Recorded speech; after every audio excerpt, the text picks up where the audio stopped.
In this video, I will show you how to cut faster in Premiere Pro using simple keyboard shortcuts. This will help you edit more efficiently without having to manually rearrange your timeline.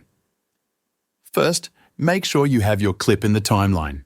Move your playhead to the point where you want to make the cut. If you press Q on your keyboard, the section of the video before the playhead will be deleted. If you want to delete the section after the playhead, simply press W.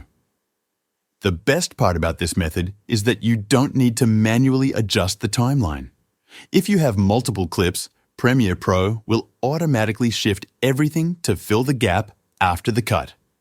If you just want to make a cut without deleting any part of the clip, press Ctrl plus K. This will create a split at the playhead position while keeping both sections in the timeline.